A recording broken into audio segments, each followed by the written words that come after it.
राजधानी में दिल्ली महिला आयोग की पूर्व अध्यक्ष एवं राज्यसभा सांसद स्वाति मालीवाल मामले में गरमाई राजनीति।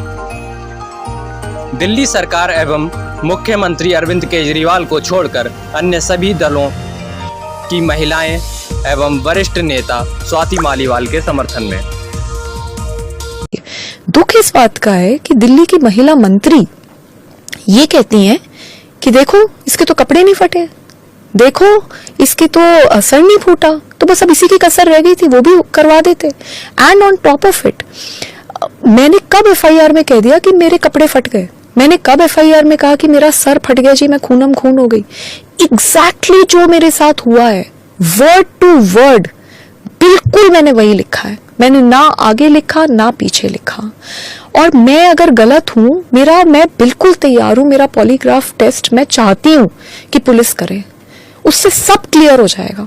मैं बिल्कुल चाहती हूं कि पुलिस मेरा पॉलीग्राफ टेस्ट कर ले, क्योंकि मैं इस आरोप के साथ कैसे जिंदा रहूं जिस लड़की ने हमेशा और लड़कियों को हिम्मत दी लड़ने के लिए, आज उसी को तुमने पूरी दुनिया के सामने ऐसे दिखाया कि ये तो झूठे आरोप लगाती है। तो मैं इसके साथ कैसे जिंदा रहूं? ये तो पूरे विमेन्स मूवमेंट के कॉज। जब से अरविंद केजरीवाल जी को बेल मिली है, जमानत मिली है और भारतीय जनता पार्टी द्वारा लगाए गए झूठे केसों से वो तिहाड़ जेल से बाहर आए हैं, तब से भारतीय जनता पार्टी बौखलाई हुई है। और इसी बौखलाहट के तहत भारतीय जनता पार्टी ने एक साजिश रची, एक षड्यंत्र रचा और उस षड्यंत्र के तहत स्वाति मालीवाल जी को दिल्ली के मुख्यमंत्री अरविंद केजरीवाल जी के घर 13 मई को सुबह सुबह भेजा गया। इस षड्यंत्र का इरादा था अरविंद केजरीवाल जी पर झूठे आरोप लगाना। स्वाति मालीवाल जी इस षड्यंत्र का चेहरा थी, स्वाति मालीवाल जी इस षड्यंत्र का मोहरा थी। स्वाति मालीवाल जी 13 मई को अनअनाउंस्ड, बिना अपॉइंटमेंट लिए मुख्यमंत्री आवास पहुंची। उनका इरादा था कि मुख्यमंत्री पर आरोप लगाया जाए, लेकिन मुख्यमंत्री जी उस समय अवेलेबल नहीं थे, उपलब्ध नहीं थे, इसलिए वो बच गए। फिर स्वाति मालीवाल जी ने विभव कुमार पर आरोप लगाए, लेकिन आज एक वीडियो सामने आया है, मुख्यमंत्री आवास के ड्राइंग रूम का वीडियो सामने आया है और उस वीडियो ने स्वाति मालीवाल जी के झूठ को पूरे देश के सामने रख दिया है। स्वाति मालीवाल जी ने जो कंप्लेंट करी थी, ये दिल्ली पुलिस को की गई उनकी एफआईआर, और उस एफआईआर में शामिल फैक्ट शीट है।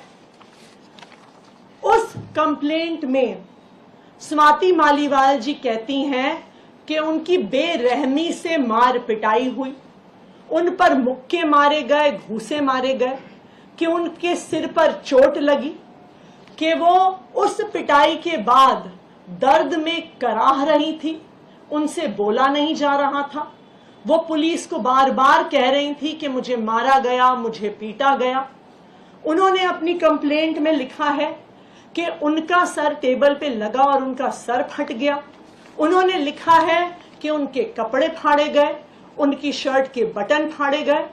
ये सब कुछ स्वाति मालीवाल जी ने अपने आरोपों में कहा है, लेकिन जो आज वीडियो सामने आया है वो बिल्कुल इसके विपरीत सच्चाई दिखाता है। स्वाति मालीवाल जी उस ड्राइंग रूम में बहुत आराम से बैठी हुई हैं।